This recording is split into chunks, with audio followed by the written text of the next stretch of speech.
Hello, in this video I'll be talking about ImpactSoundWorks library, which is called the Orchestral Colors. This was the very first library that I purchased, $100. It came with another smaller one, but I really like this one. I will talk about things that I like about it and things that I don't like. I'm just your average musician hobbyist, not necessarily someone who creates music for a living. So maybe you will like that perspective, or maybe you will not like my perspective. Just FYI. Um, this library comes with a full orchestra, so to speak. You have a brass section, you have strings, you have woodwind, choir, and ensemble. What you do not have is percussion, but for this video I'm using some default things that I got with Contact. And for this demo I'm also using a bass guitar from also ImpactSoundWorks. This can be replaced with a double bass. Maybe I'll try that. But it sounds cooler with the guitar. And this melody, this specific melody that I created now, I hope you like it. I mean, it's not gonna be a hit piece, but it highlights the characters that I'm trying to describe. It highlights why I like this library. But to speak, if I want to articulate why I like it, first note that with this library, I mean, you can check the ImpactSoundWorks for full video, and there is of course the documentation, but there is unison and there is chords. In the unison you play note for note. So let me go here. I have actually, this is a choir, but you can expect note for note. So let me arm this. And you do get some dynamics,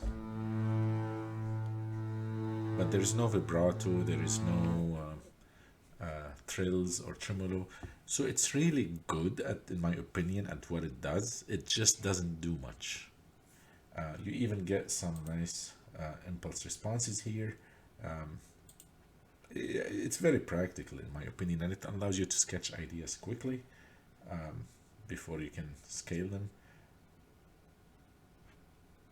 You can control each instrument individually, like you have 3 different mics. For example, if you want this to be only cello, you can reduce the master volume for the bass and the violin, and now you have a cello, etc. For the chords though, the documentation describes in detail how you can construct a chord here. Basically, you can select whether you want an octave notes, or you want to play the minor second, for example, or a third. You want to play that where. So you can construct your chord here. If you don't want to orchestrate something, that's one quick way to give your composition some kind of color. I do use this here, like you see, I have here one liner, but of course when you orchestrate this it can sound way better. You can make instruments fade in, fade out, layered on top of each other, but if you don't want to do that, if you want to quickly test an idea, this is great. So I spoke about why I don't like it's the lack of vibrato, lack of maybe more articulations. But what I really like, if I push a note, the attack is fast. I mean, I have other libraries a lot from Spitfire, maybe more than I actually need, and I noticed with all of them the response is not this nice. The attack is really quick.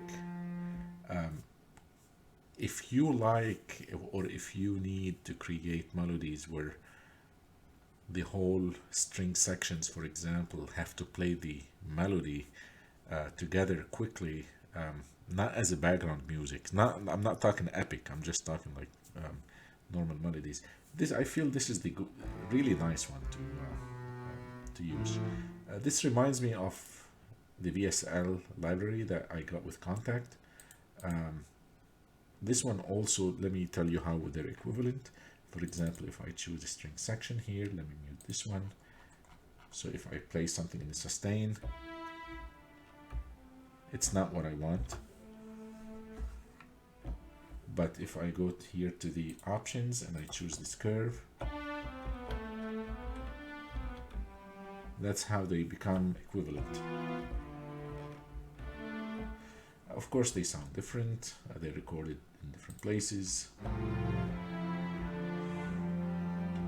So they can complement each other if you know how to play with the tricks. But you have to make sure they're in the same room.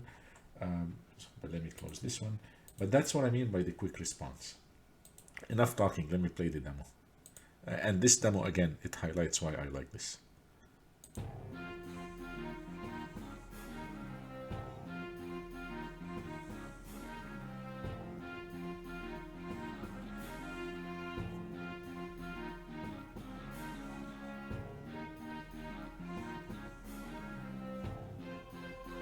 This is where the colors came in.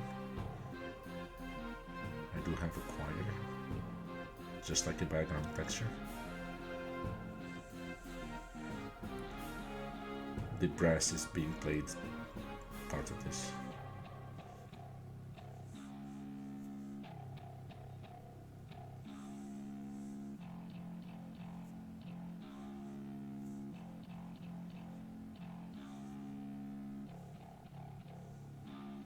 Again, this is, I wanted to do some layer on top of this.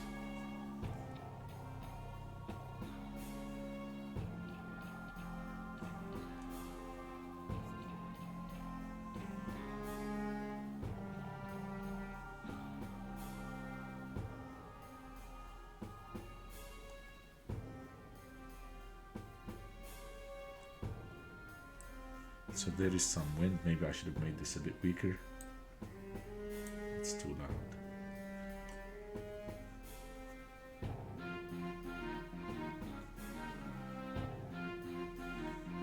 Etc. But this section here is what I'm trying to what I'm trying to describe.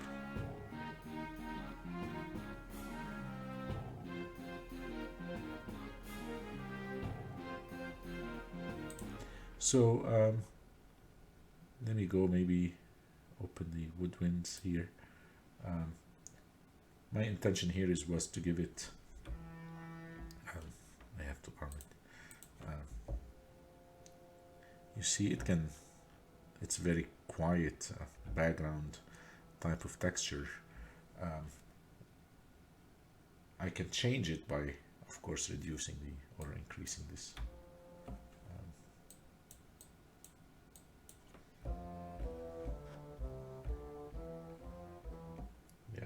That's not what I want. I want it to stay just as background texture. Maybe too much reverb now. Anyway, I'll mess with it after this video. I hope you like this video. I think it's a great tool. If you like this video, please subscribe. Thanks. Bye.